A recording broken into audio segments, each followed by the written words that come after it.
Good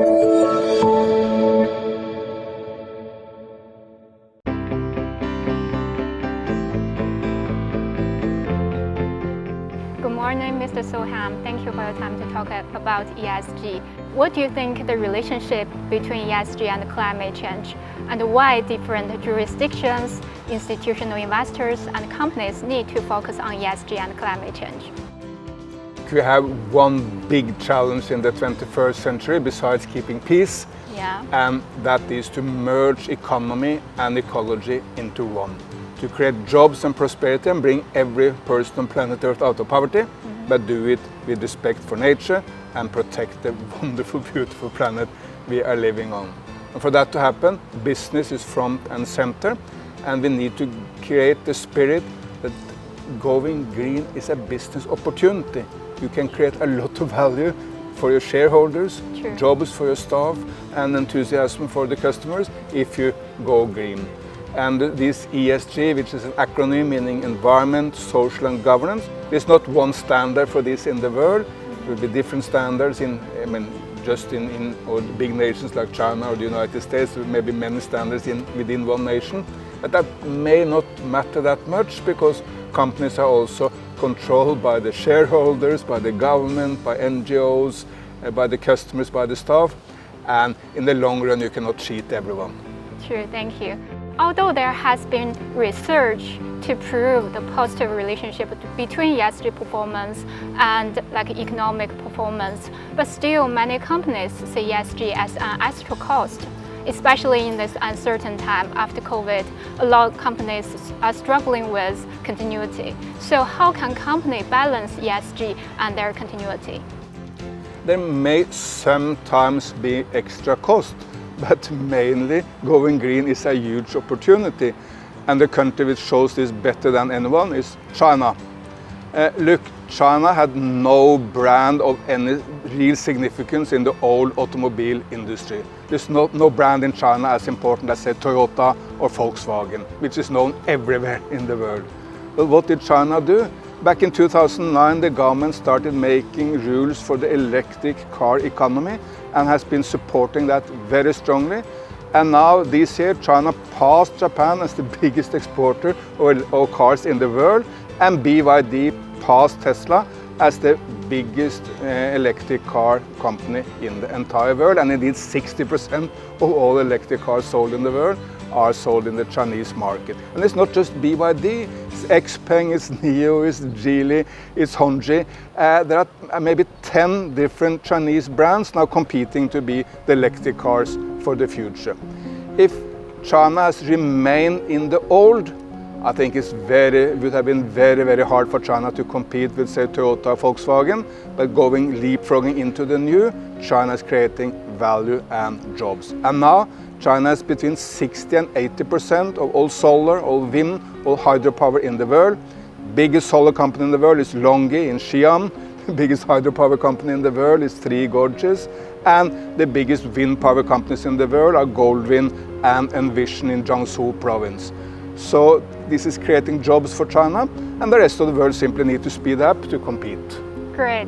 So rather than seeing ESG as an extra cost, we should see it more like opportunities, right? Absolutely. It should be seen as an opportunity. If some cases there are obstacles to be met, you need to fix them.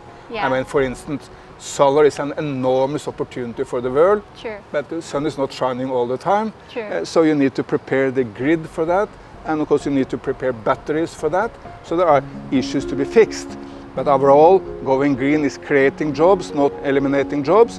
That was, by the way, also what President Xi really made clear with his important remarks in Anji when he said that lucid waters and lush mountains are invaluable as silver and gold, really showing that yes, going green, we can create value. Great. So apart from climate change, biodiversity loss is the second most urgent environmental crisis. So what multilateral actions have been done so far to preserve biodiversity? Can you give us some examples? Absolutely. By far most important is the so-called Kunming-Montreal process, which last year ended up in a global agreement to protect Mother Earth, to protect all the species, make sure that we are not eliminating elephants or tigers or leopards and all the iconic species on the planet, and that we protect the nature. But I tend to believe that more important than global treaties are action by separate nations. I mean, China is now by far the biggest tree planter in the world. China is embarking on an enormous national park system. But let's be honest, the idea about national park come from the United States. They had the first national park in Yellowstone, but now China is making the biggest national park system in the world. In Indonesia, last year they had zero deforestation, thanks to good efforts from the government, but also thanks to business understanding that they can make all the paper and pulp, all the palm oil without destroying nature. And the really, really good news this year is after the election of President Lula in Brazil, and by the way, he came here to Beijing also to meet with President Xi. Yeah.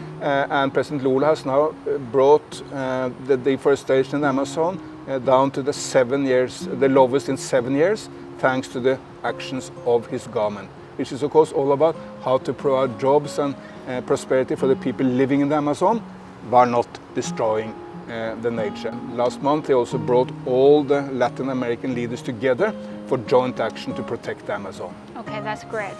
So we know you initiated a movement called End Plastic Pollution. Can you tell us more about this movement and what is the impact of plastic pollution? How can we solve those problems? Plastic pollution, in my view, is a triple crisis. It's environment. Look in my nation, Norway, seabirds are diving down like that, eating plastic, even feeding the chick and killing the chicks because they think it's food, that is plastic. It's an environment crisis. I mean, who will go to, say, Hainan for a good swim if there is full of plastic in the sea? And it's a health issue. Doctors in Beijing last year discovered small fragments of plastic in the brain of a patient during a surgery. I mean, this we don't want. While it's a triple crisis, we also know the solution, which is fairly simple. Let's avoid all the plastic products we do not need. Say, do we really need to drink from a straw? Can't we drink right from a cup or a glass? Then there are some plastic products we do want. Can we make them from other substances? I mean, I was to Zhejiang very recently, or the great conference on bamboo as a replacement for plastic. Say if we have cutlery for a one-use cutlery, can't it be made by bamboo rather than by plastic?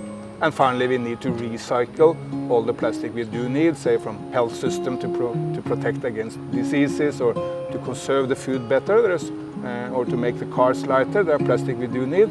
It must be recycled. So we are fully aware of the solution to the plastic crisis. It's just to get into our shoes and start working on it. Yeah, more actions are needed. Yes. Thank you for your time. Thank you. You.